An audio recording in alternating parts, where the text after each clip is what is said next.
Hello friends, a very good evening to all of you. Welcome back to the channel online शिक्षण।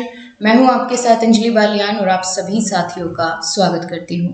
दोस्तों, ये आपकी DElEd fourth semester English विषय की marathon आप इसको बिल्कुल बोल सकते हैं, क्योंकि हम एक क्लास में बहुत सारी चीज़ें कवर करने वाले हैं। अब बहुत सारी चीज़ों से मतलब नहीं है, मतलब इस बात से है कि यहाँ से कितने नंबर का क्वेश्चन पेपर आप सोल्व कर सकते हैं आज की क्लास से। तो दोस्तों, मैं बात करूं पिछले जो प्रीवियस पेपर है उनको देखते हुए मैंने यहाँ से पाया कि जितनी आज की क्लास में मैं जो चीज़ें कवर कराने वाली हूँ, यहाँ से आपका 11 से 12 नंबर केवल और केवल इसी से मिल जाएंगे। ठीक है, 11 से 12 नंबर आपके इसी एक क्लास से मिल जाएंगे। और बाकी देखिए, ग्रामर का पोर्शन तो आपको सर भी करा चुके हैं।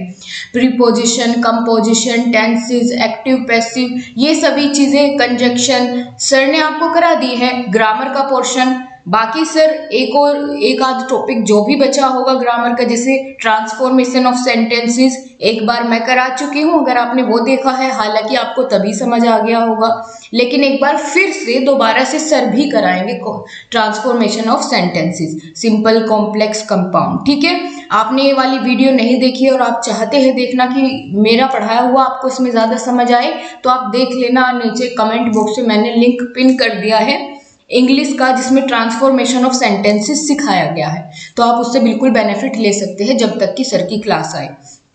आगे बात करती हूँ, आज की क्लास में हम लोग कौन कौन सा ऐसा टॉपिक है जो हमेशा आता ही आता है, फिक्स है, यहाँ से क्वेश्चन आना फिक्स है। अब कौन से वे टॉपिक है, चलो देखो। सबसे पहला तो लेटर। आप कोई भी प्रीवियस पेपर उठा के देख लो, 2 नंबर में पूछे जाते हैं यहाँ से क्वेश्चन सारे के सारे। कंपोजिशन, ठीक है, एप्लीकेशन बिल्कुल आता है क्वेश्चन। वन वर्ड सब्स्टिट्यूशन के 2 से 3 4 क्वेश्चन भी मिल जाते हैं पेपर में। इसके साथ थ्योरेटिकल एस्पेक्ट, बिना इसके पेपर अधूरा है। तो सारे टॉपिक मैंने आज की क्लास में ऐसे ही उठाए हैं जिसकी अपने आप में बहुत ज़्यादा वेटेज है। ठीक है, ग्रामर का पोर्शन सर ने कवर करा दिया है। मुझे नहीं लगता कि आपके यहाँ से अब कोई भी मार्क्स कहीं कटेंगे। और एक बार फिर मैं सर से बोल दूंगी कि सर आपके लिए हर एक चैप्टर के क्वेश्चंस को एक साथ मिला करके सबकी प्रैक्टिस आपको करा देंगे। ठीक है दोस्तों, तो चलिए, आप सभी लोग तैयार हैं आज की क्लास के लिए। मुझे नहीं पता कितने समय में कंप्लीट होगी क्लास, क्योंकि बहुत सारे इंपॉर्टेंट वन वर्ड सब्स्टिट्यूशन है, सिर्फ आपको देने नहीं है, वो याद कराने हैं, तो टाइम लग सकता है। ठीक है दोस्तों, तो क्या आप सभी लोग तैयार हैं? बहुत बढ़िया तैयारी के लिए। तो चलिए गाइस, शुरुआत करते हैं। सबसे पहले हम लेटर कंपोजिशन के बारे में पढ़ेंगे, क्योंकि थ्योरेटिकल एस्पेक्ट भी मैंने आपको 2 से 3 बार कंप्लीट करा दिया है। अगर आप देखने वाले थे तो आपने अब तक देख लिया होता, लेकिन यहाँ हम लेटर और कंपोजिशन से शुरू करेंगे, क्योंकि ये मैंने पहले आपको नहीं पढ़ाया 4th सेमेस्टर में। तो चलो दोस्तों, शुरुआत करते हैं। अगर आपने अभी तक क्लास को अपने साथियों के साथ शेयर नहीं किया है तो गाइस फटाफट से कर दीजिए, तभी मजा आने वाला है क्लास में। चलो, तो यहाँ तो मैंने कुछ वही लेटर्स उठाए हैं जो कि आपके पेपर में पूछे गए हैं, एज इट इज मैं लेकर के आ गई हूँ। बाकी इससे अलग भी कुछ और करेंगे। ओके, तो सबसे पहले दोस्तों आपको ये समझना होगा कि आपका जो एग्जामिनर है वो जरूरी नहीं लेटर लिखने को दे। कई बार ऐसे भी पूछ लेता है कि पार्ट्स ऑफ लेटर राइटिंग क्या होंगे। ठीक है, कितने पार्ट्स हो गए लेटर के, ये पूछ सकता है। और एक अच्छा लेटर कैसा होता है, यानी गुड लेटर कैसे लिखा जाता है, कौन कौन सी बातों को उसमें ध्यान रखना चाहिए, यानी आपको इंग्लिश में लिखी मिलेगी ये चीजें, तो ऐसा भी पूछ सकता है। तो 1 मिनट लगेगी, हम ये भी जान लेंगे कि अगर यहाँ से बन जाए क्वेश्चन तो भी दिक्कत नहीं होगी। तो लेटर राइटिंग क्या है? लेटर राइटिंग एक आर्ट है, और अगर रेगुलर प्रैक्टिस करेंगे तो ये बहुत अच्छा आपको लेटर राइटिंग लिखना आ जाएगा। तो वैसे बता दिया गया है। अब यहाँ बताया है एक अच्छा लेटर किसे कहते हैं, कि ये एक अच्छा लेटर है। तो एक अच्छा लेटर कौन सा लेटर कहलाएगा, जिसमें ये कुछ खास बातें होंगी। कौन कौन सी? पहली है, language should be simple and clear, कि आप जो लेटर लिख रहे हैं उसकी लैंग्वेज बहुत ही सिंपल हो और क्लियर हो। ठीक है, सामने वाले को पढ़ते ही तुरंत समझ में आ जाए आपने लिखा क्या है। तो letter should be simple and clear. आगे देखिए, तो letter should be short and with suitable meanings. Letter जो है वो शॉर्ट हो, यानी कम शब्दों में आपने अपनी पूरी बात कह दी हो।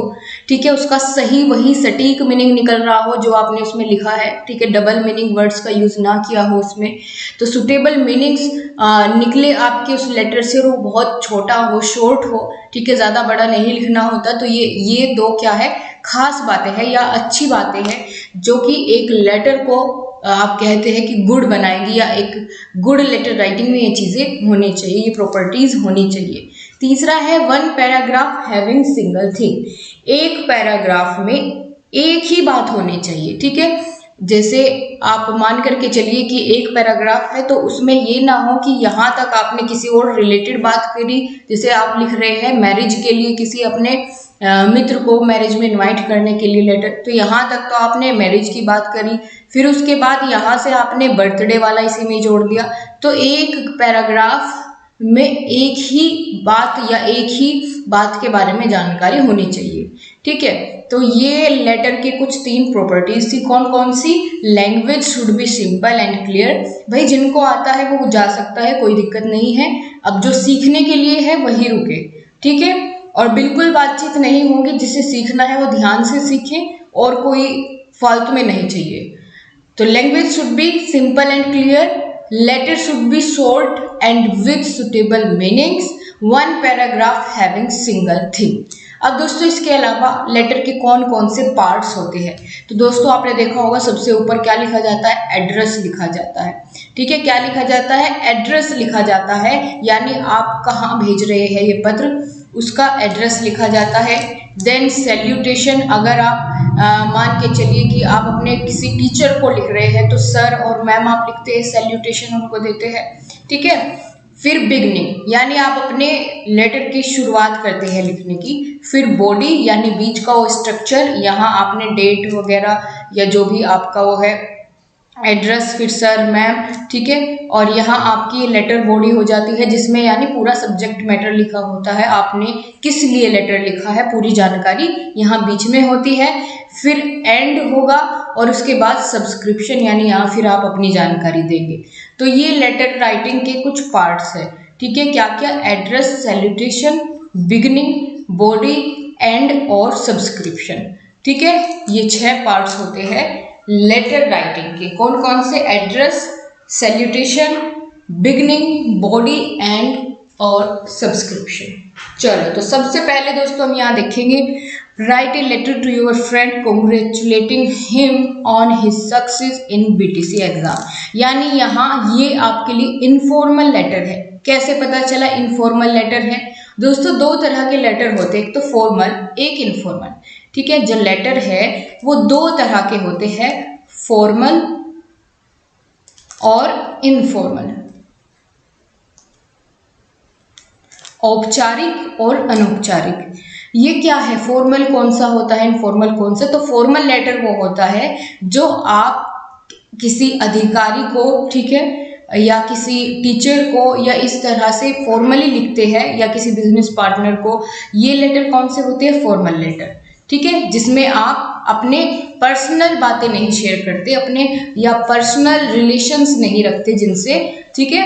वो काम वाले रिलेशंस आपके इनके साथ होते हैं, तो उनको आप फॉर्मल लेटर लिखते हैं। जबकि इनफॉर्मल लेटर की बात करें तो आप अपने माता पिता, भाई बहन, दोस्त, संगी साथी, इन सबको क्या लिखेंगे? मामा, बुआ, फूफा, इन सबको इनफॉर्मल लेटर लिखेंगे, यानी पर्सनल इन्फॉर्मेशन होती है उसमें कि भाई हालचाल पूछते हैं, मैं ठीक हूँ, तुम बताओ तुम कैसे हो, ठीक है। तो वो इनफॉर्मल लेटर में आएगी वो सभी चीज़ें।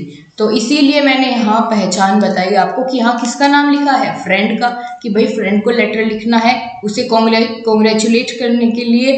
तो ये कैसा लेटर का टाइप है, सबसे पहले तो यही जानना है। तो ये है इनफॉर्मल लेटर का।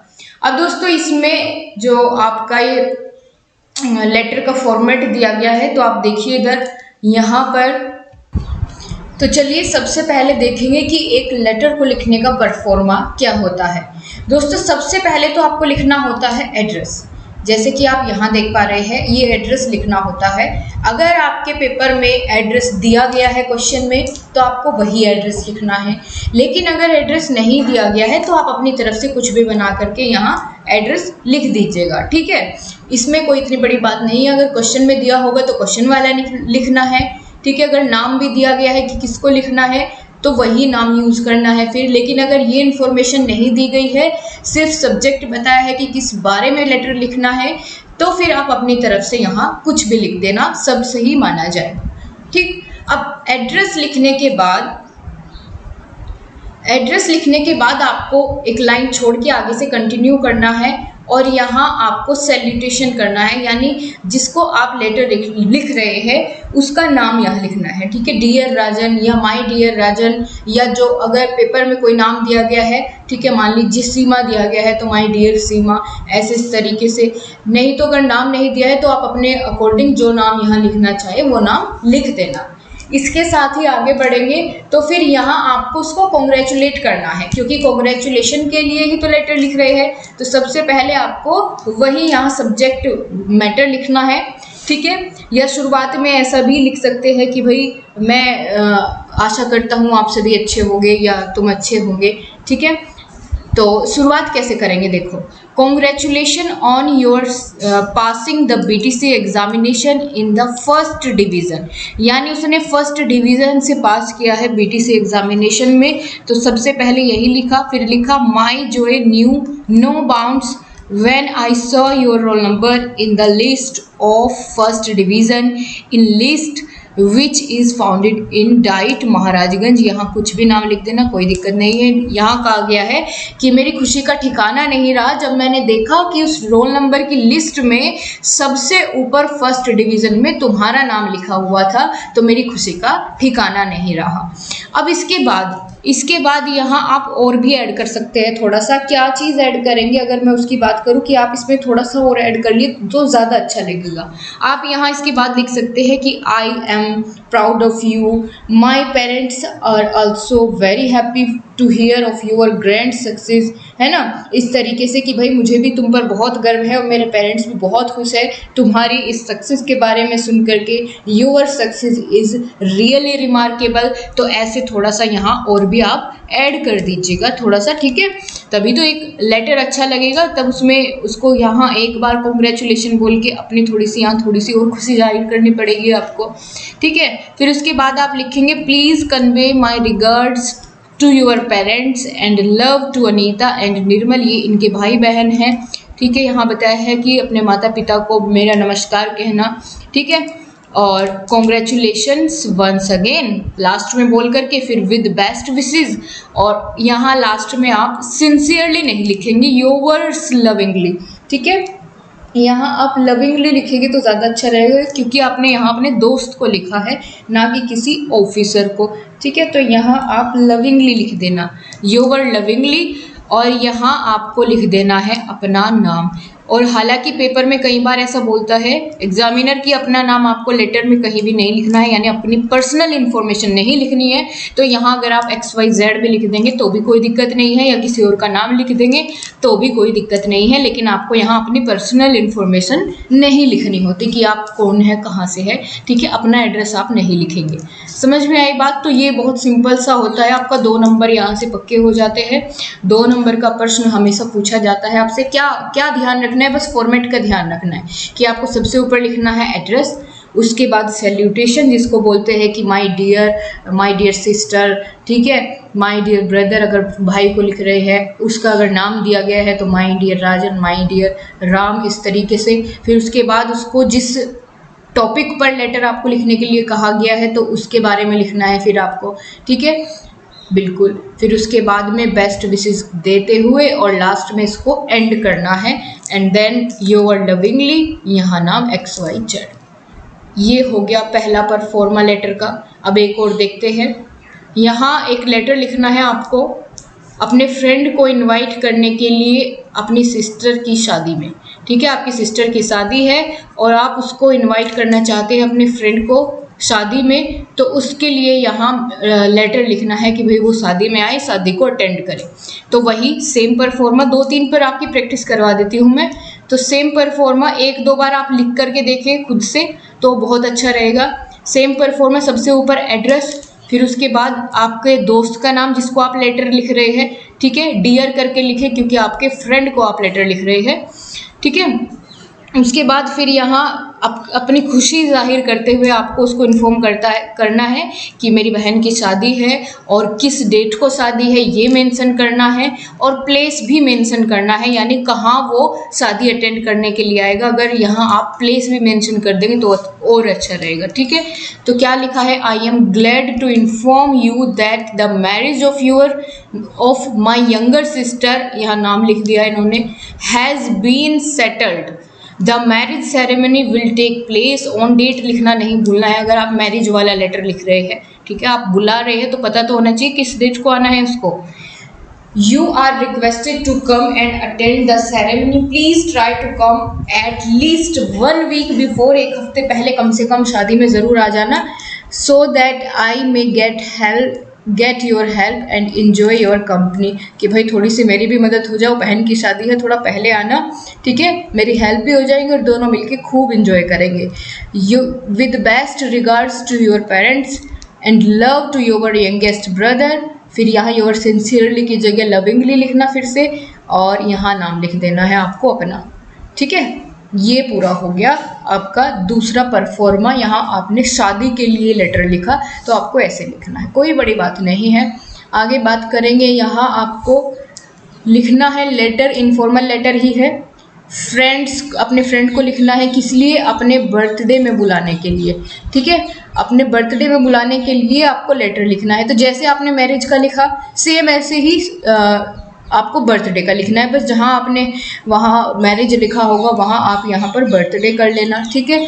सेम वही एड्रेस, उसके बाद अपने फ्रेंड का नाम, फिर यहाँ बताना है आपको कि भाई मैं बहुत खुश हूँ बताते हुए, I am glad to inform you that my birthday falls on, अपनी डेट लिखनी है जिस दिन आपका जन्मदिन है, ठीक है। Request the pleasure of your company, कि भाई मुझे तुम्हारा साथ चाहिए, on my birthday party at 7 PM, यहाँ समय बताना है बर्थडे पार्टी का जिस समय आप उसको बुला रहे हैं, एट माई रेजिडेंस यानी जहाँ मैं रहता हूँ वहीं होगा बर्थडे, वहीं आ जाना, please come with your parents on the occasion, ठीक है। Hoping to meet you soon, और यहाँ फिर से योर लविंगली एंड देन अपना नाम, बस ये करना है आपको। आपका लेटर तैयार है, ठीक है। अब इन्हीं में से कोई आ जाएगा आपका अगर आता है, बाकी आगे मैं दिखाऊंगी। कुछ क्वेश्चन हैं भी जो आपके पेपर में आए गए हैं, आ चुके हैं, ठीक है। चलिए पहले लेटर वाला ही पोर्शन पूरा करते हैं, और आपको कौन सा लेटर दिया गया था एग्ज़ाम में वही ढूंढती हूँ मैं। यहाँ मैंने कुछ कलेक्शन रखा हुआ है आपके पेपर में कौन कौन से यहाँ से क्वेश्चन बने हैं। तो ये तो एप्लीकेशन का है, बाकी आपका लेटर और ये भी एप्लीकेशन है, सेम एप्लीकेशन, यहाँ भी एप्लीकेशन, ये रहा।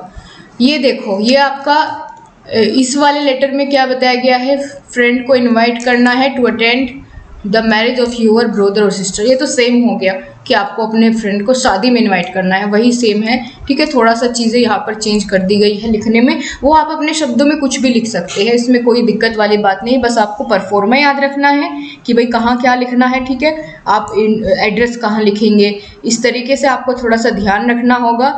और बाकी आप ये चीज़ें जो है ये इनको एक सीध में लिखे, एक लाइन में लिखे, ठीक है। एक सीध में ये आपकी होनी चाहिए, और एक पेज पे आप अपना लेटर पूरा ख़त्म करना है, ऐसा ना हो 2 लाइन इस पेज पे, अगली 2 लाइन अगले पेज पे आपने लिखी है, ठीक है, इस तरीके से। बाकी आप बीच में अपने शब्दों का प्रयोग कर सकते हैं, कोई दिक्कत वाली बात नहीं होगी, ठीक है।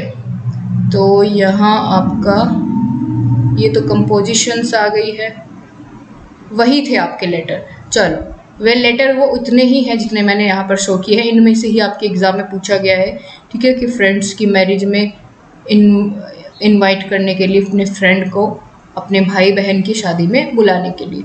अब चलो, अब हम देखेंगे यहाँ पर एप्लीकेशन, ठीक है। एप्लीकेशन देखते हैं, ये रहा, यहाँ थे हम। तो एप्लीकेशन में क्या करना है, लेटर और एप्लीकेशन में अंतर क्या है, पहले तो ये समझ लीजिए कि भाई कई बार ये हो जाता है ना कि एप्लीकेशन भी मैम देखने में ऐसी लग रही है और लेटर भी, तो कैसे पता चलेगा कि भाई क्या अलग करना है लेटर और एप्लीकेशन में। तो यहाँ देख लो, यहाँ बताया गया है साफ साफ शब्दों में कि लेटर और एप्लीकेशन की रचना में थोड़ा अंतर है। कैसे कि भाई जो लेटर है उसमें तो सबसे ऊपर पृष्ठ के बाईं ओर और प्राप्त करने वाले का पद तथा पता लिखा जाता है। ठीक है, यहाँ क्या बताया गया है, वहाँ जब हम लेटर लिख रहे थे तो हमने एड्रेस लिखा था राइट साइड में। ठीक है, राइट साइड में लिखा था, किसमें, लेटर में। लेकिन जब एप्लीकेशन लिखनी होती है तो ये हमें लेफ्ट साइड में लिखना होता है। ठीक है, जो एड्रेस होता है वो हमें फिर लेफ्ट साइड में लिखना होता है और उसके बाद फिर सर और मैम करके आप अपने अभिवादन के साथ शुरुआत करेंगे किसकी, अपनी एप्लीकेशन की, प्रार्थना पत्र की। ठीक है, तो ये इनमें बेसिक सा अंतर है बस, बाकी चीज़ें आपको उसी तरीके से प्रेजेंट करनी है। एक दो बार आप देखेंगे तो पता चल जाएगा आपको। जो भी आपकी एप्लीकेशन आई हुई है एग्जाम में वो सारी मैंने यहाँ इंक्लूड कर ली है। Write an application to the principal of your college informing him about your illness and requesting him to grant your leave of absence of 3 days। मतलब यहाँ बताया गया है अपने कॉलेज के प्रिंसिपल को आपको एक एप्लीकेशन लिखनी है क्योंकि आप बीमार हैं और 3 दिन की आपको छुट्टी चाहिए। ये एप्लीकेशन आपने लिखनी है। तो शुरुआत करेंगे, सबसे पहले 2 आप लिख भी सकते हैं, नहीं भी। ठीक है, अगर 2 लिखेंगे तब भी गलत नहीं है, अगर छोड़ेंगे तब भी गलत नहीं होगा। तो प्लीज़ इस तरह से बिल्कुल परेशान ना हो कि मैम 2 नहीं लिखेंगे, तो आपकी मर्ज़ी है, लिख भी सकते हैं, नहीं भी, गलत नहीं माना जाएगा, बस बात यहाँ है। तो टू द प्रिंसिपल, यहाँ आपको लिखना है कौन से प्रिंसिपल को, डाइट आगरा या जो भी आपका कॉलेज का नाम है वहाँ वो लिख देना, कुछ भी एज्यूम करके। ठीक है, वो मैच तो करने जाएंगे नहीं। उसके बाद आपको यहाँ सैल्यूटेशन यानी सर, रेस्पेक्टेड सर, ठीक है, ऐसे लिख सकते हैं सर। उसके बाद थोड़ा सा यहाँ स्पेस छोड़ना है और इनके यहाँ से शुरुआत करनी है लिखने की। Respectfully I beg to say that I have been suffering from fever.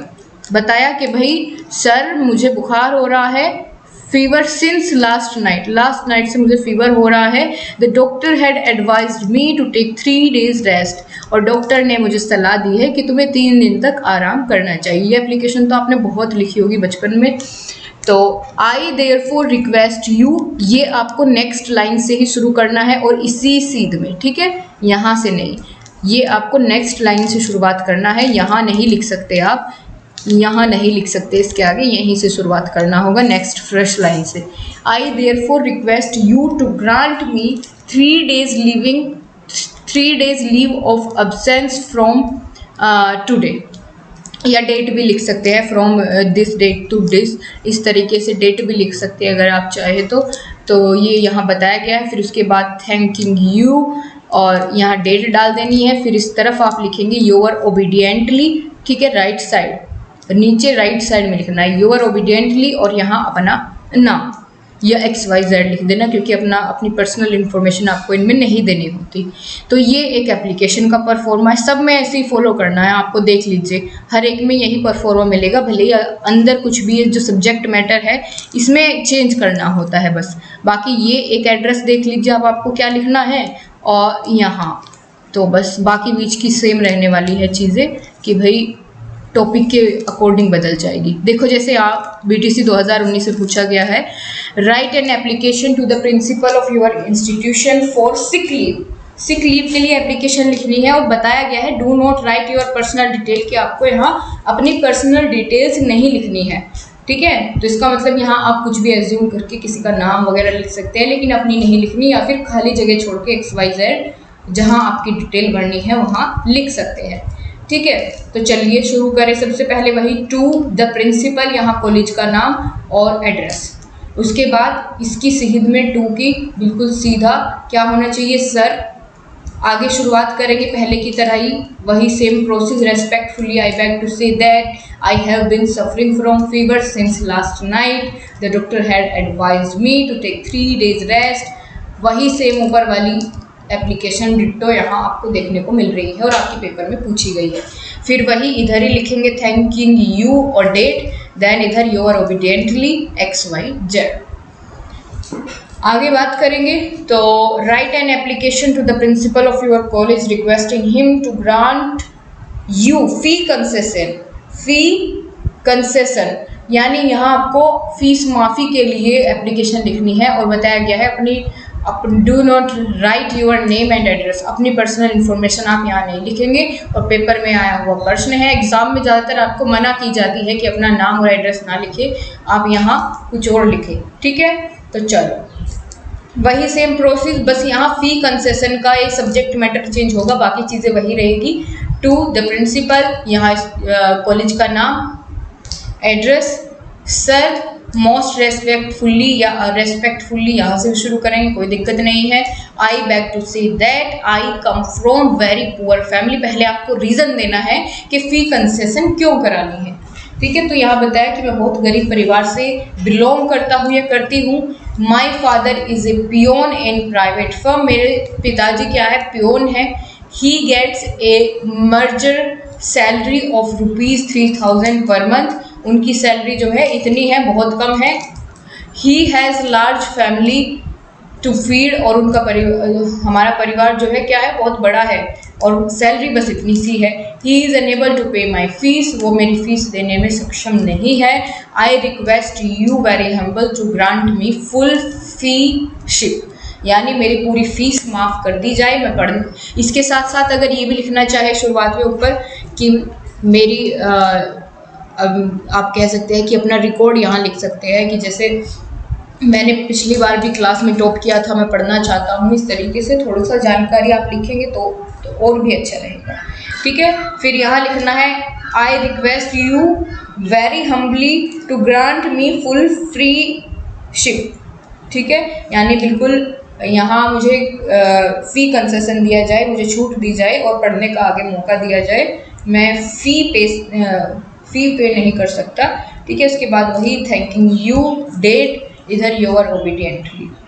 अब आगे चले तो आगे एप्लीकेशन लिखने को कहा गया है, किस लिए, तो बीटीसी 2016 में पूछा गया है, headmaster of your school requesting him to grant you leave for 3 days, give the genuine reason of your absence, मतलब यहाँ आपको 3 दिन की छुट्टी चाहिए, आप यहाँ कोई भी रीज़न बता सकते हैं, सिक लीव नहीं, बाकी कोई और रीज़न कि मुझे कहीं बाहर जाना पड़ रहा है या कोई भी और रीज़न जिस वजह से आप 3 दिन तक स्कूल नहीं आ पाएंगे, ऐसा रीज़न यहाँ देना है, ठीक है। तो चलो वही सबसे पहले तो यहाँ टू द प्रिंसिपल, अपने स्कूल का नाम, एड्रेस, फिर मैम या सर जो भी लिखना चाहें आप।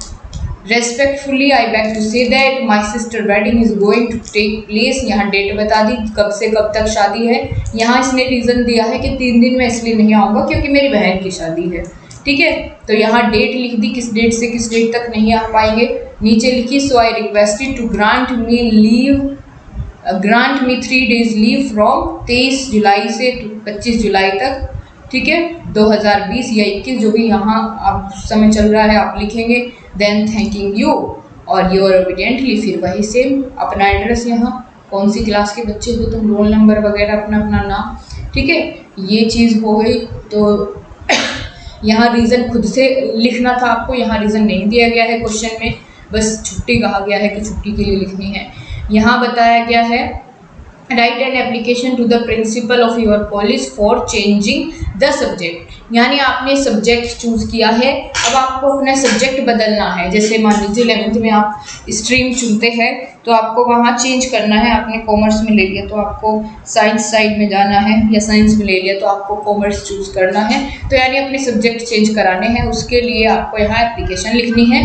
बीटीसी 2017 में पूछा गया प्रश्न है, और अपनी पर्सनल इन्फॉर्मेशन और एड्रेस आपको यहाँ नहीं लिखना है। तो शुरुआत करें, सबसे पहले तो वही same proforma, to the principal, ये सब्जेक्ट ऐड कर दीजिएगा चाहे तो, ठीक है। टू चेंज सब्जेक्ट, सब्जेक्ट क्या है कि आपको अपना कोई विषय बदलना है। उसके बाद वही सर या respected sir, with due respect I want to request you that I opted geography as an additional subject, but now I find it extremely difficult. I am unable to pull geography. यहाँ बताया गया है कि मैंने geography subject को optional subject में चुन लिया है, एडिशनल सब्जेक्ट में, पर मुझे लग रहा है कि वो मेरे लिए बहुत डिफ़िकल्ट है, तो मैं उसको चेंज करना चाहता हूँ। So I requested you to change my subject from geography to civics. तो इसकी जगह पर कौन सा सब्जेक्ट लेना है, इसको सिविक्स लेना है, ठीक है। तो ये चेंज करने के लिए एप्लीकेशन होगी I shall be highly obliged to you, ठीक है, obliged to you, your obediently, यहाँ फिर अपना नाम, क्लास, वही सारी चीज़ें यहाँ हो गई, ठीक है। आप यहाँ एड्रेस में अपना नाम ना लिख के XYZ लिख देंगे तो कोई दिक्कत नहीं है, ये आप हर जगह ऐसे यूज़ कर सकते हैं। आगे बताया गया है 2016 में क्वेश्चन आया है, ये तो वही हो गया पहले वाला कि भाई सिक लीव लिखनी है और 3 दिन की छुट्टी आपको चाहिए, तो यहाँ आपने लिख दिया रीज़न कोई भी अपनी तरफ से। यहाँ आपको क्या बताया गया है, DLED 2019 में principal of your institution for sick leave लिखनी है, सेम यही रिपीट होता रहता है, इससे ज़्यादा नहीं आपसे कुछ और नया पूछेगा। फ़ी कंसेशन के लिए वही सेम, ठीक है, तो यानी अलग कुछ नहीं आता। यहाँ फिर से 2016 में वही है, ये बार बार रिपीट क्यों हो रहा है, शायद ये पेजेस को एडजस्ट करने में मुझे लग रहा है कि 1-2 पेज एडिशनल यहाँ फिर से ऐड हो गए हैं। कोई बात नहीं, आप देख लीजिएगा इसको। ये चेंजिंग सब्जेक्ट वाला फिर से यहाँ हो गया। आगे बढ़ते हैं, ये हमने देख ली थी। और हाँ, यहाँ आ जाइए, ये आ जाता है अब नेक्स्ट टॉपिक कंपोजिशन। क्या आता है, कंपोजिशन। कंपोजिशन कैसे लिखते हैं और किस किस टॉपिक पर आपको देख करके जाना है उसकी बात करूँ अगर मैं। दोस्तों, कंपोजिशन का मतलब होता है रचना। क्या होता है, रचना। अब इसमें क्या, कैसे आपको क्या लिखना है, तो इसमें आपको अपने मन के भावों और विचारों को लिखना है किसी भी टॉपिक पर जो कि आपके एग्जाम में गिवन होगा, ठीक है। अगर आपको मान लीजिए पॉल्यूशन टॉपिक दिया गया है तो आप उसके बारे में कैसे सोचते हैं, क्या आपके विचार हैं, वो उसमें आपको डिस्कस करना होता है। और 50 शब्दों में यहाँ आपको ये कंपोजिशन लिखना होता है। कितने, 50 शब्दों में, यानी इससे ना तो बड़ा लिखेगा ना ही छोटा, लगभग आप मान करके चलिए आपकी नोटबुक की 7-8 लाइन्स कम से कम इसमें होनी चाहिए। तो इसमें कंपोजिशन के कुछ स्टेप्स होते हैं, वो क्या है कि सबसे पहले तो आप इंट्रोडक्शन, यानी किस टॉपिक के बारे में आप लिख रहे हैं। मान लीजिए यहाँ दिया गया है माई आइडियल टीचर, तो यहाँ थोड़ा सा इंट्रोडक्शन देना है उस टॉपिक के बारे में, ठीक है। फिर यहाँ पर और उसके बारे में थोड़ा सा एक्सप्लेन करना है, ठीक है। और मतलब यहाँ पर इन 3 पॉइंट्स में क्या, सबसे पहले तो इंट्रोडक्शन हो गया, फिर 3 छोटे छोटे पैराग्राफ्स में आपको उसके बारे में और एक्सप्लेन करना है कि उसके बारे में आप क्या सोचते हैं, ठीक है। अगर मान लीजिए पॉल्यूशन के बारे में, तो यहाँ तो इंट्रोडक्शन दे दिया कितने टाइप के पॉल्यूशन होते हैं, ठीक है। फिर यहाँ बीच में आपने 3 पॉइंट्स में बताया कि कैसे कैसे पॉल्यूशन फैलता है, और फिर लास्ट में लिखना होता है कंक्लूजन। इसमें क्या लिखना है आपको कि पॉल्यूशन को कैसे रोका जाए, ऐसे कि कंक्लूजन क्या निकला उस टॉपिक का, वो आपको सबसे लास्ट में लिखना है। तो ये इसका कुछ परफॉर्मा होगा। बाकी इसमें डेट टाइम मेंशन कुछ नहीं करना है आपको, बस ऊपर टॉपिक का नाम डालना है और लिखना शुरू करना है। जैसे यहाँ माई आइडियल टीचर के बारे में लिखने को कंपोजिशन दिया गया है, तो यहाँ आप अपने शब्दों में बिल्कुल लिख सकते हैं। ज़रूरी नहीं आप यही लिखे जो यहाँ आप बताएंगे कि एक टीचर का रोल क्या होता है हमारी ज़िंदगी में। सबसे पहले आपने इंट्रोडक्शन दिया कि a teacher always plays a role of candle which burn itself to illuminate others. Teacher also works hard to make his students able to win in the competing world. यहाँ इस तरीके से आपको बताया। फिर आपको बताना है कि आपका अपना आइडियल टीचर कौन है, उसका नाम आपने बताना है, क्यों है उसका कारण भी बताना है, क्यों आपको वो टीचर ज़्यादा अच्छा लगता है, ठीक है। उसका बिहेवियर अच्छा है, ये वो ज़्यादा अच्छा समझाता है, ये आपको यहाँ उस टीचर की खूबियाँ लिखनी है ना। बिल्कुल, आप क्यों पसंद करते हैं उस अध्यापक को, ये सारी बातें लिखते हुए आपको इसको एंड करना है। 7-8 लाइन आप लिखेंगे, उतने में आपको गिनने की ज़रूरत नहीं है। कभी आप 50 शब्द गिनने बैठे, एग्जामिनर भी नहीं गिनेगा। बस आप ये देख लेना कि आपकी कॉपी की 7-8 लाइन आपकी हो जाए उसमें कवर, ठीक है। ऊपर बस बीच में आपको टॉपिक का नाम डालना है और देन लिखना शुरू करना है। इसके बाद माई आइडियल टीचर पर आया हुआ है एक, तो आपके पेपर में इसको देख लीजिएगा आप, है ना। फिर उसके बाद कोविड-19 को लेकर के 2020 में प्रश्न बना था, ये कंपोजिशन वाला आया था आपका 2020 में, इस बार भी आ सकता है। तो वही सेम करना है। सबसे पहले तो इंट्रोडक्शन, यानी कोविड-19 क्या है, फिर उसके क्या क्या प्रभाव पड़ रहे हैं, 3 पॉइंट्स में आप वे लिखेंगे, यानी इस तरीके से जैसे यहाँ लिखा हुआ है, कभी पॉइंट्स बना के लिखे, ऐसे ही लिख देना। तो फिर उसके बारे में लिखना है आपको कि क्या क्या उसका प्रभाव पड़ रहा है, कैसे फैलती है ये बीमारी, और लास्ट में आपको वही बताना है कि इसका कंक्लूजन क्या है कि भाई टीका लगवाओ, सबसे पहले वैक्सीनेशन करवाओ और बचाव करके रखो, ठीक है। 2 गज की दूरी बना करके रखो। ये सब चीज़ें आपको यहाँ अपने शब्दों में लिखनी है। देखो मैं आपको दिखाती हूँ, यहाँ मैंने लिखा हुआ है थोड़ा सिंपल लैंग्वेज में, ये रहा कोरोना वायरस के ऊपर। इसमें से कुछ लाइन्स आप सेलेक्ट कर लेना, इसमें थोड़ा ज़्यादा लिखा हुआ है, ठीक है। सबसे पहले तो यही कोरोना वायरस के ऊपर ही कंपोजिशन है, तो बीच में लिखा कोरोना वायरस। देन आपने इंट्रोडक्शन दिया कि कोरोना वायरस क्या है। तो corona viruses are a family of viruses that can cause respiratory illness in humans. ठीक है, इसका कोरोना नाम क्यों पड़ा ये बताया गया है, क्योंकि एक क्राउन की तरह दिखता है ये वायरस। ठीक है, तो ये पूरी जानकारी इसमें देने के बाद फिर बताया है कि कैसे कैसे कहाँ से इसकी शुरुआत हुई। कोविड-19 का पहला केस कहाँ देखा गया था, वुहान में, चाइना के, है ना, कब देखा गया था। फिर ये थोड़ी सी जानकारी लिखने के बाद कि ये कैसे कैसे फैलता है। कोविड-19 enters your body through your mouth, nose, eyes. ठीक है, ये आपने बता दिया। तो इसके लिए फिर रोकथाम के लिए आपको क्या करना है वो कंक्लूजन में आप लिखेंगे। क्या लिखेंगे कंक्लूजन में कि भाई 6 फुट की दूरी बना करके रखे, या 2 फीट की, जो भी आप लिखेंगे। फिर उसके बाद मास्क लगाए। ठीक है, अपने हाथों से मुंह को और नाक को ना छुए। उसके बाद अपने हाथों को समय समय पर धोते रहे। अगर सोप अवेलेबल नहीं है तो सैनिटाइजर यूज़ करते रहे, जिसमें कम से कम 60% अल्कोहल की मात्रा हो। बस ये लिखना था आपको कंपोजिशन में। समझ में आई बात। अब एक पोल्यूशन के ऊपर देखिए, यहाँ दिखाती हूँ, पोल्यूशन के ऊपर भी आया हुआ है आपके पेपर में। ये तो हो गया आइडियल टीचर और ये। ठीक है, आपके पोल्यूशन के ऊपर भी आपका पेपर में आया हुआ है एक प्रश्न। तो ये पोल्यूशन के रिगार्डिंग मैंने यहाँ कुछ पॉइंट्स लिखे हैं जो बहुत इजी सी लैंग्वेज में है, आपको देखते ही समझ में आएंगे। वही है, सबसे पहले तो बीच में लिखेंगे आप पोल्यूशन, फिर आप बताएंगे पोल्यूशन के बारे में कि कैसे कितने प्रकार का पोल्यूशन होता है, पोल्यूशन कहते किसे है। ठीक है, बिल्कुल। ये जहाँ इन्फॉर्मेशन इंट्रोडक्शन देने के बाद आपको बताना है कि पोल्यूशन कैसे कैसे फैल रहा है। ठीक है, और उसके कारण क्या प्रभाव पड़ रहे हैं, क्या किस किस पर नेगेटिव इसका प्रभाव पड़ रहा है पोल्यूशन के बढ़ने से। इकोसिस्टम इम्बैलेंस हो रहा है। ठीक है, बहुत सारी बीमारियां हो रही है, ये सब चीज़ें आपने बता दी। ग्लोबल वार्मिंग बढ़ रही है। देन लास्ट में कंक्लूजन में आपको लिखना है, यानी लास्ट 2 लाइन्स में आपको ये लिखना है कि हमें पोल्यूशन को कैसे रोकना चाहिए। ये चीज़ें हैं बस आपकी कंपोजिशन में। तो लेटर हमने देख लिया, एप्लीकेशन हमने देख लिया। बार बार पूछे जाते हैं, आपके हर एग्जाम में रिपीट हुए हैं ये क्वेश्चन। और ज़रूरी नहीं कि नए टॉपिक्स, आपको बस अपने विचारों की अभिव्यक्ति करनी है इंग्लिश में, जैसी भी आपको आती है।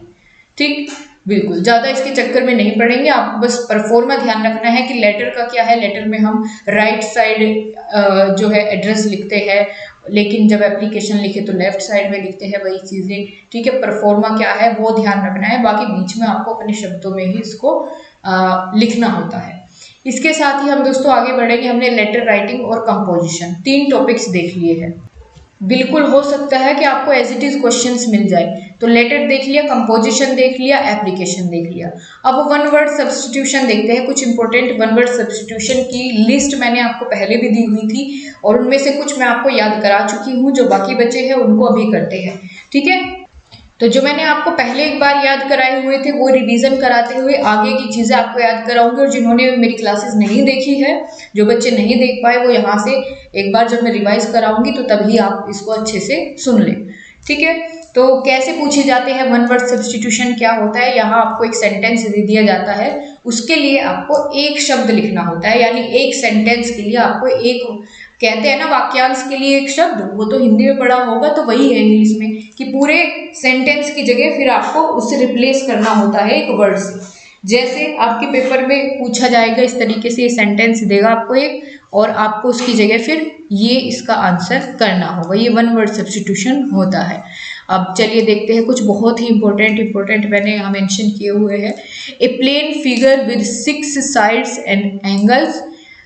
एक प्लेन फिगर, समतल आप कह सकते हैं, एक समतल आकृति जिसकी 6 भुजाएं और 6 कोण हों, उसे क्या कहेंगे, षटकोणीय कहेंगे, है ना। इसको इंग्लिश में क्या बोलते हैं, हेक्सागन। ये आपको याद करने पड़ेंगे कि 6 भुजाओं और कोणों वाली एक समतल आकृति को हम क्या कहते हैं, षटकोणीय कहते हैं, हेक्सागन कहेंगे। 8 भुजाओं वाली को क्या कहते हैं, ऑक्टागन कहते हैं। 5 भुजाओं वाली को पेंटागन कहते हैं। और जिसकी बहुत सारी भुजाएं और बहुत सारे कोण हो उसमें, ठीक है, बहुत सारे हो, तो उसको पॉलीगन कहेंगे, बहुभुज कहते हैं जिसको हिंदी में। ठीक है, a plane figure with many sides polygon, a plane figure with 5 sides pentagon, a plane figure with 8 sides octagon, और a plane figure with 6 sides hexagon. इसके साथ ही आगे बात करेंगे, यहाँ आपको मतलब जो सेम है या आप कह लीजिए कुछ आपस में संबंधित है एक दूसरे से, उनको एक जगह पर लिखा गया है ताकि आसानी से याद हो सके।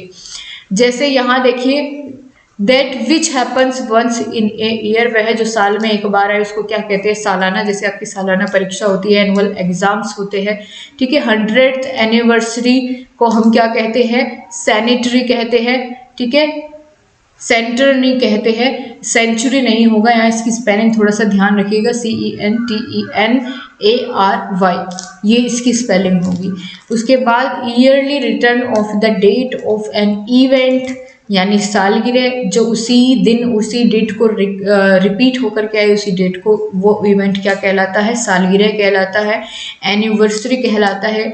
ऑफ द सेम टाइम यानी उसी समय, समकालीन, उसको इंग्लिश में बोलेंगे कॉन्टेम्परेरी। और according to sequence of time यानी समय के अनुसार या समय के क्रम अनुसार, उसको हम बोलेंगे क्रोनोलॉजिकल, ठीक है। तो ये समय से संबंधित थे, ये सारे हमने एक जगह पर इंक्लूड कर लिए हैं। अब आगे बढ़ते हैं, आगे क्या है, animals which live in water, वह जीव जो जल में रहता है उसको जलीय जीव कहते हैं।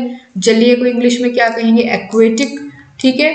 Science of the influence of the stars on human affairs, जो ह्यूमन अफेयर्स को इन्फ्लुएंस करते हैं वो स्टार्स, वो ग्रह, उनके विज्ञान को क्या कहते हैं, ज्योतिष शास्त्र कहते हैं, ठीक है। इसको इंग्लिश में कहेंगे एस्ट्रोलॉजी, क्या कहेंगे, एस्ट्रोलॉजी कहेंगे।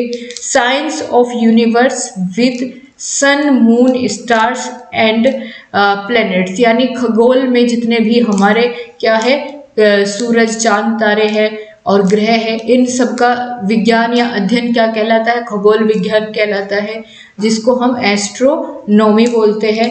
The science of vegetable life, vegetables की, सब्जियों की लाइफ को, के विज्ञान को क्या कहते हैं, वनस्पति विज्ञान कहते हैं, ठीक है, जिसको इंग्लिश में बॉटनी कहते हैं। The medical study of the skin and it's disease, यहाँ आपकी स्किन से संबंधित जो बीमारियां होती है उनके अध्ययन को त्वचा विज्ञान कहते हैं। डर्मेटोलॉजी, ठीक है, क्या कहेंगे, डर्मेटोलॉजी। इसके बाद the science of earth's history and rocks, पृथ्वी के इतिहास और उसकी चट्टानों के विज्ञान को क्या कहेंगे, भूगर्भ विज्ञान कहते हैं, इंग्लिश में क्या कहेंगे, जियोलॉजी। ये बहुत इंपॉर्टेंट है सारे के सारे जो मैंने यहाँ इंक्लूड किए हैं, ठीक है, और बिल्कुल आसानी से आपको याद हो गया। आप 1 से 2 बार इनको इसके बाद भी ज़रूर पढ़ें। ए पब्लिक नोटिस ऑफरिंग और asking for goods and services, इसका क्या मतलब हुआ, यानी जो पब्लिक नोटिस दिया जाता है किसी भी सेवा के या किसी भी सामान के बारे में जानकारी देने के लिए, उसको हम विज्ञापन कहते हैं, ठीक है। विज्ञापन यानी एडवर्टाइजमेंट या एडवर्टीजमेंट कहते हैं। Doubtful about the existence of God, यानी जिसको भगवान के अस्तित्व पर शंका हो, संदेह हो कि भगवान है या नहीं, उसको हम क्या कहेंगे, एग्नोस्टिज्म, ठीक है, एग्नोस्टिज्म, ठीक है, एग्नोस्टिज्म,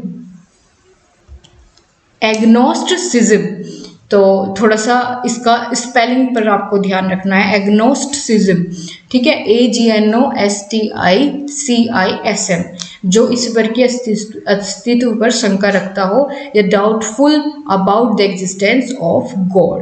आगे बताया गया है, ए person who does not believe in the existence of God, वह व्यक्ति जो भगवान को नहीं मानता है ना, उसको हम क्या कहेंगे, नास्तिक, जो भगवान में विश्वास नहीं करता, ठीक है, तो उसको क्या कहते हैं, नास्तिक कहते हैं। ये पूछे जाते हैं आपसे नास्तिक आस्तिक इस तरह से। तो एथिसिस्ट, ठीक है, एथियस्ट कहेंगे उसको, ठीक है, एथियस्ट, ATHEIST, यानी नास्तिक जो भगवान के एग्जिस्टेंस में बिलीव नहीं करता। और ए person who believes in the existence of God, यानी इसका बिल्कुल अपोजिट, नास्तिक का अपोजिट क्या होता है, आस्तिक। वही पूछा गया है यहाँ की, जो भगवान को मानता हो, भगवान में बिलीव करता है, उसको क्या कहेंगे, थियस्ट कहेंगे, आस्तिक कहेंगे। तो THEIST, बस यहाँ पर ए लग जाएगा तो इसका अपोजिट हो जाएगा और आपको इसी से दोनों याद हो जाएंगे, ठीक है। आगे बात करते हैं, person who believes in spiritual things, जो स्पिरिचुअल थिंग्स में बिलोंग करे उसको आध्यात्मिक कहते हैं, स्पिरिचुअलिस्ट कहते हैं, उसको क्या कहते हैं, स्पिरिचुअलिस्ट कहते हैं। आगे बात करते हैं, तो that which can not B destroyed, वह जिसको नष्ट ना किया जा सके उसको क्या कहते हैं, अनश्वर कहते हैं। इंग्लिश में बात करेंगे तो इसको हम क्या बोलेंगे, इंडिस्ट्रक्टेबल। ठीक है, इंडिस्ट्रक्टेबल, INDESTRUCTIBLE, इंडिस्ट्रक्टेबल। तो इसको आप लिख लीजिए एक दो बार, आपको ये तभी याद रह पाएगा, बाकी सीधा सीधा क्वेश्चन मिलेगा आपको यहाँ से। That which can not B divided, ये तो डेस्ट्रॉय यानी जिसका विनाश ना किया जा सके, जिसका विभाजन ना किया जा सके उसको अविभाज्य, ये तो बहुत सिंपल है। इंडिविजिबल है ना, इंडिविजिबल, अविभाज्य। आगे बात करते हैं, अब यहाँ से थोड़े अलग शुरू होंगे, जो एक जैसे हैं उन सभी को साथ में रखा गया है। Story in which ideas are symbolised as people, ऐसी कहानी जिसमें विचारों को लोगों के रूप में दर्शाया गया हो उसको क्या कहते हैं, प्रतीक कथा कहते हैं। क्या कहते हैं उसको, प्रतीक कथा, और इंग्लिश में एलेगोरी। ठीक है, ये इसका वन वर्ड हो गया, इसका वन वर्ड सब्स्टिट्यूट क्या होगा, एलेगोरी। आगे बात करेंगे तो a book or work of art whose author is not known, यानी वह पुस्तक या वो काम जिसके मालिक का या ऑथर का ना पता हो कि ये पुस्तक किसने लिखी, उसको क्या कहते हैं, गुमनाम, है ना, गुमनाम बोलते हैं। क्लियर है। और इसका वन वर्ड क्या होगा, एनोनिमस। ठीक है, एनोनिमस, ANONYMOUS, एनोनिमस, जिसका ऑथर कौन है, वो पुस्तक जिसको हम गुमनाम कहते हैं, यानी हमें नहीं पता इस पुस्तक का लेखक कौन है तो हम क्या कहते हैं, गुमनाम है भाई, हमें नहीं पता कौन है। ठीक है, तो उसको एनोनिमस कहते हैं।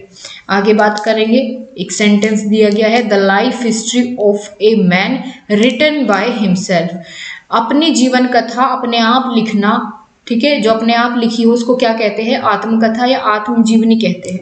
ठीक है, आत्मकथा या आत्मजीवनी, हिंदी में आपका टॉपिक आया था, याद होगा आपको, वहां भी बताया था मैंने। तो उसको, उसके लिए वन वर्ड क्या होगा, ऑटोबायोग्राफी। क्या होगा, ऑटोबायोग्राफी, वह बायोग्राफी जो अपने आप लिखी हो, अपनी लाइफ हिस्ट्री के बारे में खुद उसने लिखा हो तो उसको ऑटोबायोग्राफी कहते हैं।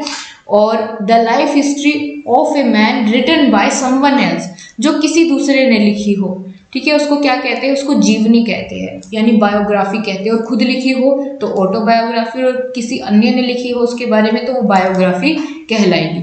ए person who draws maps and chart, वह व्यक्ति जो चार्ट और मैप्स को ड्रॉ करता है उसको क्या कहते हैं, मानचित्रकार कहते हैं। ठीक है, कार्टोग्राफर, CARTOGRAPHER, कार्टोग्राफर। याद रहेगा बहुत बढ़िया तरीके से, बिल्कुल इसको रिपीट कर ले आप, क्योंकि सीधा सीधा आपको MCQ में भी मिल जाएगा यहाँ से, और 2 नंबर में भी आपको, पिछले प्रीवियस पेपर मैंने देखे वहाँ 2 नंबर में भी आपको वन वर्ड सब्स्टिट्यूट दिए गए थे। ठीक है, बिल्कुल 2 क्वेश्चन थे और दोनों मतलब कुल मिला के 2 नंबर वाले में ये पूछा गया था। आगे बात करते हैं ये वाला, a substance that kills germs,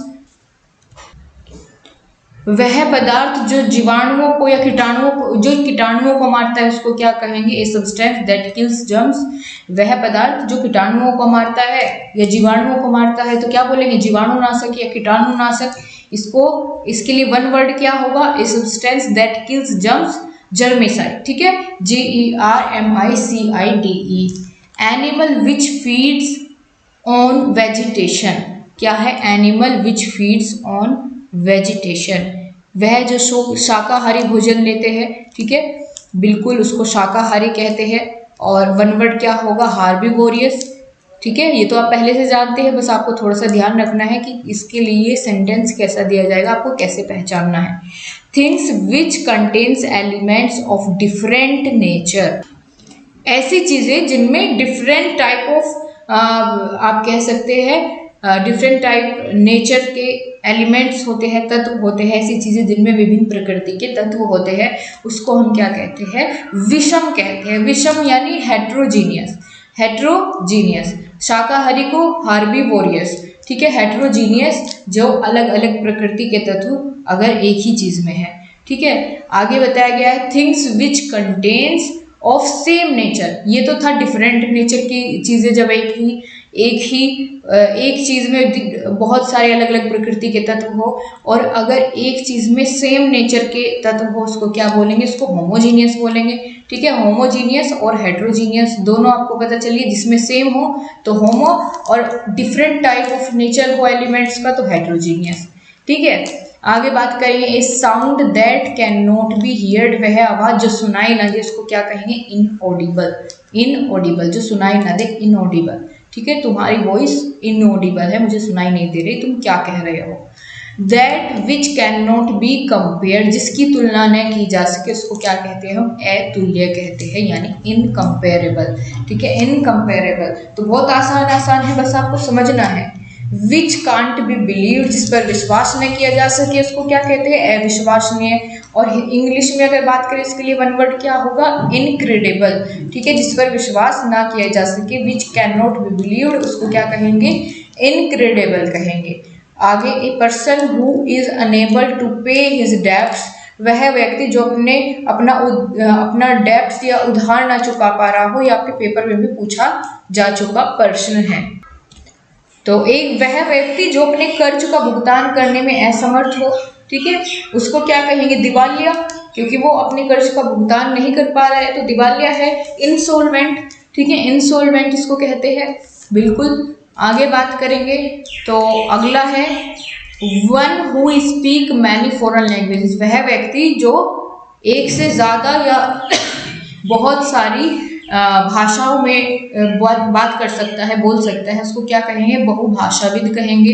ठीक है, और इसके लिए हम वन वर्ड यूज़ करेंगे, लिंग्विस्टिक, लिंग्विस्ट। ठीक है, लिंग्विस्ट जो बहुत सारी भाषाओं में बात कर सके। और इसी की जगह अगर पूछ लिया होता one who can speak two language, जो दो भाषाओं को जानता हो या दो भाषाओं में बोल सकते हो, उसको द्विभाषीय, बायलिंगुअल कहेंगे।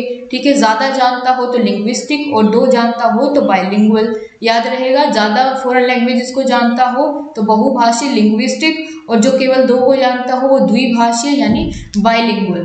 क्लियर। अब यहाँ से आगे बढ़ते हैं, a woman whose husband is dead, वह औरत जिसका पति मर गया हो उसको क्या कहते हैं, विधवा, विडो। ठीक है, विडो, ये तो याद आपने पहले भी सुना होगा इस वर्ड के बारे में।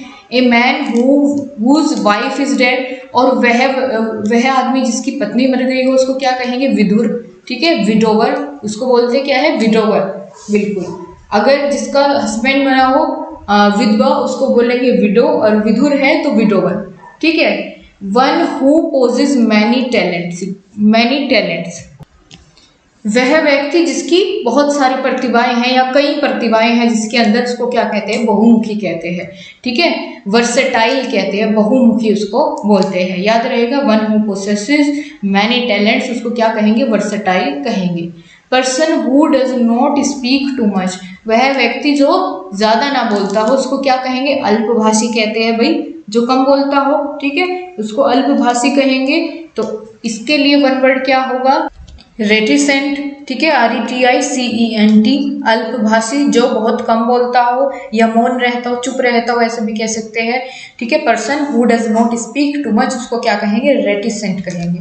और इसके अपोजिट अगर ये आ जाए कि person who is fond of talking, जिसको बात करना बहुत ज़्यादा पसंद है, ठीक है, या जो बहुत ज़्यादा बोलता हो उसको क्या कहते हैं, बातूनी कहते हैं। ठीक है, उसको क्या कहेंगे, टॉकेटिव, टॉल्केटिव, ये जैसे भी आप बोलते हो, TALKATIVE। इसके अलावा the only one of its type, यानी कि जो केवल अपने जैसा एकमात्र हो। ठीक है, उसके जैसा कोई और ना हो, उसको हम क्या कहते हैं, अनोखा कहते हैं। ठीक है, उसको क्या कहते हैं, अनोखा कहते हैं, यूनिक कहते हैं, UNIQUE। आगे बात करें, one who Leeds others in any field, जो दूसरों को भी क्या करे, लीड करे, या यानी दूसरों का भी नेतृत्व करे, है ना, उसको क्या कहते हैं, अग्रसर कहते हैं। क्या कहते हैं, अग्रसर। और इसके लिए वन वर्ड क्या होगा, पायनियर। ठीक है, PIONER, पायनियर। ये इस नाम से आपने देखा होगा, स्कूल भी होते हैं कई सारे। ठीक है, यही नाम से स्कूल भी खुले होते हैं छोटे बच्चों के, मैंने देखा है इसी नाम से। आगे बात करें, a child whose parents are dead, जिसके माता पिता ना हो उसको क्या कहते हैं, अनाथ कहते हैं, ऑर्फन, ORPHAN। ठीक है, आपने सुना होगा अनाथालय को क्या कहते हैं, ऑर्फेंज कहते हैं, तो यानी दोनों आपस में रिलेटेड है। आगे बात करेंगे ए remedy of all kinds of disease, यानी हर एक बीमारी के लिए जो दवा होती है उसको क्या कहते हैं, रामबाण। की भाई सब बीमारियों का इलाज है यही, ठीक है। जैसे आपकी सब बीमारियों का इलाज क्या है, महामैराथन है, पूरा सब्जेक्ट उसमें हम कवर कर रहे हैं, सभी सब्जेक्ट्स का 3-4 क्लासेस आपकी हो चुकी है, एक सब्जेक्ट को पूरा खत्म किया है।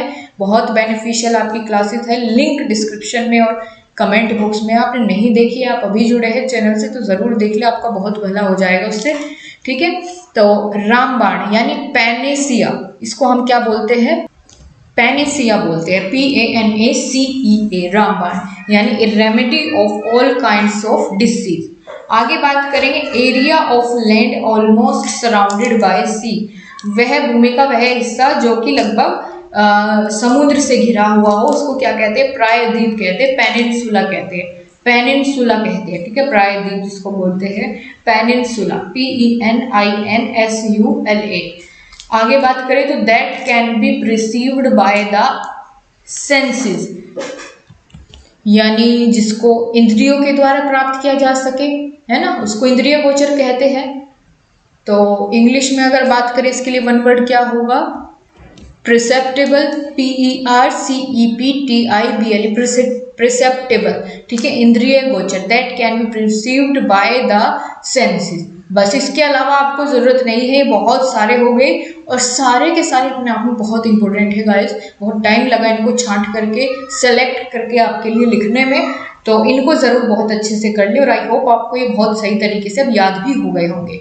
आप इनको 1-2 बार रिपीट करेंगे तो डेफिनेटली अगर कहीं कमी रह भी गई है तो वो आपको याद हो जाएंगे, ठीक है। तो ये थे हमारे कुछ बहुत ही वेरी इंपॉर्टेंट आपके वन वर्ड सब्स्टिट्यूशन, इनको अगर आप कर लेते हैं इनमें से ही आपको मिल जाएगा क्वेश्चन। ये हो गया आपका इंग्लिश का, हमने अभी तक क्या क्या कवर कर लिया। ये सारे वो पार्ट्स हैं जो हमेशा पूछे ही जाते हैं। हमने लेटर, एप्लीकेशन, कंपोजिशन और वन वर्ड सब्स्टिट्यूशन, ये हमने आज की क्लास में कवर कर लिया। बाकी ग्रामर का कौन कौन सा पोर्शन हो चुका है वो मैं आपको बताऊं तो कंजक्शन, प्रीपोजिशन, टेंसेस और एक्टिव पैसिव, ठीक है। और कौन सा आपका ट्रांसफॉर्मेशन ऑफ सेंटेंसेस मैंने करवाया हुआ है प्लेलिस्ट में, आप जरूर देखिए उसको, ये भी हो गया आपका, ठीक है। बाकी आपका अगर बात करें कि और इस तरह से कोई टॉपिक नहीं बचता है और बाकी किसी भी टॉपिक से अगर एक आध क्वेश्चन भी कहीं से आया है तो आपकी रोहित सर एक महामैराथन क्लास ले लेंगे जिसमें सारी प्रैक्टिस आपकी करवाएंगे हर एक चैप्टर के क्वेश्चंस की, ठीक है। सर सारे चैप्टर का रिवीजन करा के उसमें आपकी प्रैक्टिस करवाएंगे क्वेश्चंस की, तो वो भी आपको ज़रूर देखनी है, फिर आपको इंग्लिश में कहीं कोई कमी नहीं रहेगी। आपका सिलेबस तो ऑलरेडी कंप्लीट हो चुका है इंग्लिश का भी, और बाकी सारे सब्जेक्ट का सिलेबस कंप्लीट होकर मैराथन में आपको दे ही रही हूँ। मैथ्स का बच जाता है, मैथ्स के लिए आपकी जल्दी ही शुरू हो रही है क्लास। अब दोस्तों जो इसका थ्योरेटिकल पोर्शन है उस पर आते हैं, ठीक है। ये मैंने 2-3 बार आपको कवर करा दिया है, अब इसीलिए यहाँ पर मैं मोटा मोटा कवर कराऊंगी, यानी एक रिवीजन की तरह कराऊंगी। और अगर आपको डीप पढ़ना है तो प्लेलिस्ट में जाइए, वहाँ हर टॉपिक को बहुत अच्छे से एक्सप्लेन करके हर एक चीज़ को बताया गया है। तो यहाँ पर थोड़ा सा रिवीजन करेंगे कि हमने क्या क्या पढ़ा था। मुझे नहीं पता कि आप अपने नोट्स को उठा के रिवीजन करते भी है या नहीं, ठीक है। तो सबसे पहले तो मैंने दोस्तों आपको यही बताया था पहले भी कि टीचिंग मेथड क्या होते हैं। ये एक स्टाइल होता है कंटेंट को क्लासरूम में प्रेजेंट करने का। टीचिंग मेथड क्या होता है, एक स्टाइल है क्या करने का, कंटेंट को क्लासरूम में प्रेजेंट करने का। Teaching method is style of the presentation of content in classroom. ये समझ में आ गया। एक मेथड के अंदर बहुत सारी टेक्निक्स हो सकती है, अलग अलग टेक्निक्स यूज कर सकते हैं एक मेथड के अंदर। कौन कौन से मेथड होते हैं जिनके बारे में मैंने आपको क्लास में बताया हुआ है, तो ये 5 मेथड मैंने आपको एक्सप्लेन किए हैं। कौन कौन से, ग्रामर कम ट्रांसलेशन मेथड, डायरेक्ट मेथड और डॉक्टर वेस्ट न्यू मेथड, और चौथा कौन सा है, बाइलिंगुअल मेथड, और 5वां कौन सा है, सब्स्टिट्यूशन मेथड। तो फटाफट इनके बारे में अब एक एक करके जानेंगे। जो हमारा डायरेक्ट मेथड है इसको हम एक और नाम से जानते हैं नेचुरल मेथड के नाम से। इस डायरेक्ट मेथड का ओरिजिन कहाँ से हुआ, फ्रांस से हुआ। डायरेक्ट मेथड में क्या होता है, मेन फोकस स्पीकिंग पर और लिसनिंग पर होता है, ठीक है। ये कुछ पॉइंट्स आपने याद रख लिए। सबसे पहले तो अगर डायरेक्ट मेथड आ गया आप यही लिखेंगे, डायरेक्ट मेथड का जो ओरिजिन है वो कहाँ से हुआ, फ्रांस से। इसको और किस नाम से जानते हैं, नेचुरल मेथड से। किस पर फोकस करता है, स्पीकिंग पर और लिसनिंग पर फोकस करता है। इसमें क्या होता है दोस्तों, डायरेक्ट मेथड में क्या होता है, जो हमारी टारगेट लैंग्वेज होती है उसी में बच्चे को पढ़ाया जाता है। ठीक है, target language is taught in the same language, यानी यहाँ अगर हमें बच्चे को इंग्लिश सिखानी है तो हम इंग्लिश में ही उसके साथ बात करेंगे, उसी लैंग्वेज की हेल्प से ही उसको इंग्लिश सिखाएंगे। यहाँ कोई मदर टंग का यूज नहीं होगा, no use of mother tongue है, कोई ट्रांसलेशन नहीं होगा, इसीलिए इसको नेचुरल मेथड कहते हैं। समझ में आई बात। अब चलो अगले मेथड पर आ जाते हैं, फटाफट शॉर्ट में कवर करेंगे अब सभी चीजें, क्योंकि ये चीजें मैं आपको बहुत बार पढ़ा चुकी हूँ। मुझे नहीं लगता कि कोई भी आप में से ऐसा प्रशिक्षु अभी तक रहा होगा कि जिसने मेरी पिछली क्लासेस ना देखी हो। आगे बात करेंगे ग्रामर कम ट्रांसलेशन मेथड के बारे में। इसमें क्या था, इसके पहले तो अदर नेम कौन कौन से है ये जान लीजिए, क्योंकि यहाँ से बहुत जल्दी एमसीक्यू बनता है ना, पूछा भी गया है पहले कि ग्रामर कम ट्रांसलेशन को और किस नाम से जानते हैं। एक तो क्लासिकल मेथड के नाम से, ट्रांसलेशन मेथड के नाम से, ट्रेडिशनल या ओल्डेस्ट मेथड के नाम से। इसको सबसे ओल्डेस्ट मेथड यही है ग्रामर कम ट्रांसलेशन मेथड, और पॉपुलर मेथड भी सबसे यही है, क्योंकि दोस्तों भारत में सबसे ज्यादा इसी मेथड का यूज किया जाता है, ग्रामर कम ट्रांसलेशन मेथड में। अब ओरली मैं आपको बताऊंगी कि इसमें क्या होता है, ताकि आप थोड़ा सा अपने माइंड में रिलेट करते हुए चले चीजें, क्योंकि आपको ये भी बहुत अच्छे से आती होगी। ठीक है, तो ग्रामर कम ट्रांसलेशन मेथड में क्या होता था कि जो टीचर है वो मदर टंग में ट्रांसलेट करता था टारगेट लैंग्वेज को। ठीक है, टारगेट लैंग्वेज इंग्लिश को क्या करता था, ट्रांसलेट करता था मदर टंग में, बच्चे की मातृभाषा में ट्रांसलेट करके हर एक शब्द को, वाक्य के, उसको सिखाता था इंग्लिश। ठीक है, यानी उसकी मदर टंग की हेल्प से उसको इंग्लिश सिखाता था, या टारगेट लैंग्वेज जिसको बोलते हैं, जो भाषा सिखानी है वो किसकी हेल्प से सिखाता है, मातृभाषा की हेल्प से इसमें सिखाता है। ये था हमारा ग्रामर कम ट्रांसलेशन मेथड, यानी ट्रांसलेट कर करके बच्चे को सिखाएगा। अब यहाँ हमारा तीसरा मेथड आ जाता है जिसका नाम है बाइलिंगुअल मेथड। इस मेथड को दोस्तों डायरेक्ट और ग्रामर ट्रांसलेशन मेथड का कॉम्बिनेशन माना जाता है। ठीक है, इसमें डायरेक्ट मेथड और ग्रामर ट्रांसलेशन मेथड का कॉम्बिनेशन क्यों माना जाता है, क्योंकि इसमें वैसे तो टारगेट लैंग्वेज में ही पढ़ाया जाता है बच्चे को, लेकिन कभी कभी टीचर जहाँ जरूरत पड़े वहाँ मातृभाषा का, मदर टंग का भी यूज कर लेता है। ठीक है, वैसे तो इंग्लिश में ही पढ़ाएगा, लेकिन जहाँ जरूरत महसूस होगी कि बच्चे को समझ नहीं आ रहा है, वहाँ वो हेल्प ले लेगा किसकी, मदर टंग की। ठीक है, ये हुआ था बाइलिंगुअल मेथड में। ये मेथड किसने दिया था, तो प्रोफेसर सीजे डॉडसन ने दिया था। ठीक है, बिल्कुल, इसे न्यू टीचिंग मेथड के नाम से भी इसको हम जानते हैं। ठीक है, या न्यू टीचिंग मेथड का ये एक टाइप है, ऐसे बोल सकते हैं।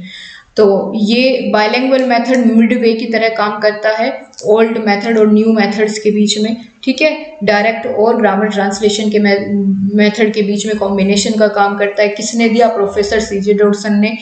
समझ में आई बात। बताते हैं क्या हुआ बाइलिंगुअल मेथड में। ठीक है, मैंने अभी बताया कि इसमें वैसे तो जो टीचर होता है वो इंग्लिश में ही या टारगेट लैंग्वेज में ही बच्चे को सिखाता है, लेकिन जहाँ जरूरत पड़ती है वो वहाँ ग्रामर ट्रांसलेशन मेथड की तरह उन शब्दों का क्या कर देता है, ट्रांसलेट भी कर देता है। अब हमारा अगला मेथड आता है। ठीक है, ये चौथा method doctor West new method. ये मेथड किसने दिया, तो इसके नाम से ही क्लियर है, यहाँ डॉक्टर माइकल वेस्ट ने ये मेथड दिया था। डॉक्टर वेस्ट न्यू मेथड में क्या होता था, अगर इसकी बात करूं, अब इस मेथड में क्या खास बात है दोस्तों, जो डॉक्टर माइकल वेस्ट है जिन्होंने ये मेथड दिया, इन्होंने सबसे ज़्यादा एम्फेसिस किया रीडिंग स्किल पर। ठीक है, सबसे ज़्यादा रीडिंग स्किल को इन्होंने उभारा, इसमें रीडिंग स्किल के बारे में सबसे ज़्यादा बात की। दोस्तों रीडिंग पर फोकस इन्होंने इसलिए ज़्यादा दिया क्योंकि इनका कहना ये था कि अगर बच्चे को रीडिंग करवाते रहोगे, बार बार उससे वही चीज़ पढ़वाते रहोगे, तो उसको टारगेट लैंग्वेज जो है इंग्लिश है मान लीजिए, तो उसको इंग्लिश बार बार रीडिंग करवाते रहोगे तो इसको इंग्लिश आ जाएगी, वो बच्चा इंग्लिश सीख जाएगा। तो सबसे ज़्यादा रीडिंग जो स्किल है उस पर इन्होंने फोकस किया था। ये था डॉक्टर वेस्ट न्यू मेथड में। किसने दिया ये मेथड, तो डॉक्टर माइकल वेस्ट ने। यही पूछा जाता है वैसे तो हर बार। अब लास्ट और फिफ्थ मेथड आपका क्या है, substitution table method. Substitution table method किसने दिया था, H.E. पाल्मर ने दिया था। ये पूछा गया था कि किसने दिया। ठीक है, HEPALMER, इन्होंने ये मेथड दिया था सब्स्टिट्यूशन टेबल मेथड। और इन्होंने सब्स्टिट्यूशन टेबल मेथड में क्या बताया कि सब्स्टिट्यूशन टेबल मेथड में ये होता है कि किसी भी सेंटेंस को किसी अदर वर्ड से हम क्या कर देते हैं, रिप्लेस कर देते हैं। क्योंकि सब्स्टिट्यूशन मतलब का मतलब ही रिप्लेस करना होता है किसी भी चीज़ को दूसरी वस्तु से। जब हम रिप्लेस कर देते हैं, उसकी जगह कोई दूसरी वस्तु यूज करते हैं, वो सब्स्टिट्यूशन होता है। और इस मेथड में वर्ड्स को क्या किया जाता है, एक सेंटेंस के सब्स्टिट्यूट के रूप में वहाँ अदर वर्ड यूज किया जाता है। यानी अगर मान लीजिए कोई वर्ड ऐसा आ रहा है जिसका मतलब नहीं समझ पा रहे हैं, तो उसको रिप्लेस करके वहाँ किसी दूसरे वर्ड को यूज कर लेते हैं।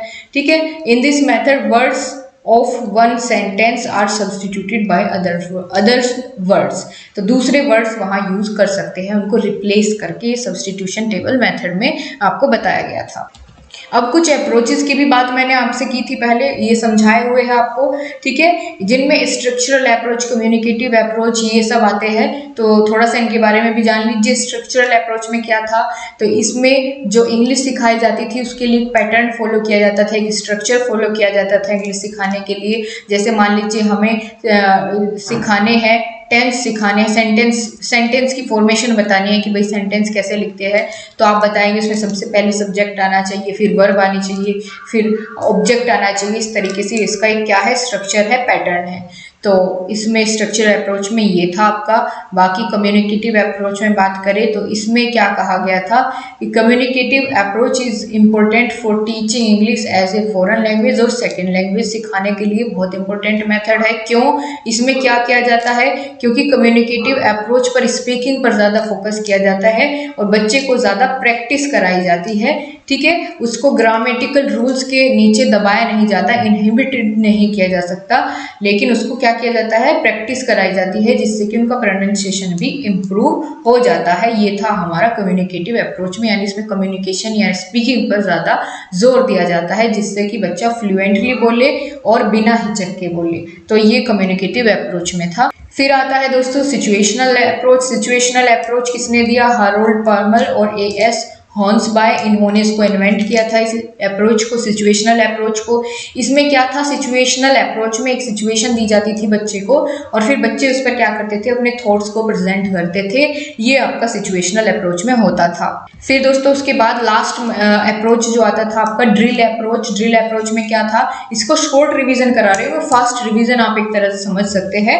ठीक है, ड्रिल अप्रोच में मैंने आपको क्या बताया था कि ड्रिल अप्रोच में बच्चे को एक मशीन की तरह बार बार वही चीज रिपीट कराई जाती थी, यानी इस पर रिपीटेशन पर जोर दिया जाता था। किस पर, किसके रिपीटेशन पर, रीडिंग, राइटिंग, स्पीकिंग, हियरिंग, यानी बार बार सुनना, बार बार उसको बोलने, बार बार रीडिंग करना, बार बार स्पीकिंग करना, फिर उसको ऐसे ही रिपीटेडली फॉलो करते रहना। इन चारों जो स्किल्स हैं उनको चारों पर फोकस किया जाता था, लेकिन इनके रिपीटेशन पर जोर दिया जाता था। ये होता था आपका ड्रिल अप्रोच में। तो ये सारे आपके मेथड्स और अप्रोच भी यहाँ पर डन हो गए हैं। ठीक है, इसके बाद वही वन वर्ड सब्स्टिट्यूशन हो गए जो कि मैं आपको करा चुकी हूँ। तो ये था दोस्तों, मैंने बहुत सारा पोर्शन आप सभी का आज करा दिया है। आपको क्लास कैसी लगी कमेंट बॉक्स में ज़रूर बताएं। और बाकी जो आपके ग्रामेटिकल पोर्शन है, ठीक है, जिसमें आपके रूल्स वगैरह है, वो सर आपको एक मैराथन क्लास लेके उसमें सारा कुछ कंप्लीट करा देंगे, प्रैक्टिस करा देंगे आपकी। तो आई होप कि आपको समझ आई होगी सभी चीज़ें। अगर आप इसका फुल एक्सप्लेनेशन देखना चाहते हैं इन अप्रोच मेथड, इन दोनों के बीच में डिफरेंस का, तो प्लेलिस्ट आप चैनल पर जाकर प्लेलिस्ट में जाके वहाँ इंग्लिश 4th सेमेस्टर के नाम से एक प्लेलिस्ट बनी हुई है, वहाँ इंग्लिश की सारी क्लासेस मौजूद है, तो वहाँ उनको देख लीजिए, आपको पूरा कॉन्सेप्ट क्लियर हो जाएगा। ठीक है, so thank you so much guys. अगर आपको क्लास अच्छी लगी है तो लाइक और शेयर करना आपको नहीं भूलना है। और फिर मिलेंगे आपसे, तब तक के लिए नमस्कार, गुड नाइट, शुभ रात्रि।